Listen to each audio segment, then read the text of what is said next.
সুবহানাল্লাহ। এই যে এগুলো দেখতেছেন, এই ফুল পাখি, এগুলো সব তো এআই বানানো। আর এগুলো আমরা দেখে কত তারিফ করি, আহা কি সুন্দর এই ফুলগুলো। হয়তো আমরা আমাদের মধ্যে অনেকে প্রথম দেখেছি অথবা এর আগেও দেখেছি, দেখা ভাবি যে এত সুন্দর ফুল, এত সুন্দর পাখি, এগুলো কিভাবে বানাইছে। দেখেন, একটা জিনিস হিসাব করে দেখলাম যে এই ফুলগুলো, এই পাখিগুলো তো আমরা এআইয়ের মাধ্যমে নিজেদের চিন্তা চেতনা দিয়ে তৈরি করেছি। আমরা এআইকে বলছি যে এইভাবে বানায় দাও, সেইভাবে বানায় দিয়েছে। কিন্তু কল্পনা করেছেন যে আল্লাহ সুবহানাহু তাআলা তার জান্নাতের মধ্যে এই সমস্ত ফুলগুলো পাখিগুলো কত সুন্দর হতে পারে?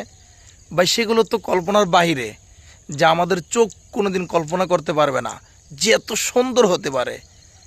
অসাধারণ, তাই না?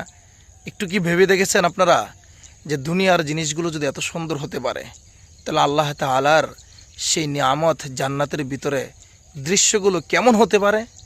এই জন্য মুহতারাম অবশ্যই ফিকির করবেন যে আল্লাহ তাআলার সেই জান্নাত যেন আমরা যেতে পারি এবং সেই রাস্তায় যেন আমরা চলতে পারি, আমরা যেন সেই মোতাবেক আমাদের জীবনকে গড়তে পারি। কারণ আমাদের আল্লাহ তাআলাকে দরকার, তার জান্নাতকে দরকার। আর আল্লাহ সুবহানাহু তাআলা প্রত্যেকটা বান্দাকে এটা দেওয়ার ক্ষমতা রাখেন এবং দেওয়ার ওয়াদা করেছেন।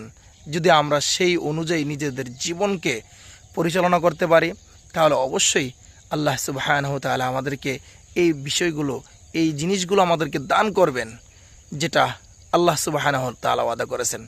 আলহামদুলিল্লাহ, আলহামদুলিল্লাহ।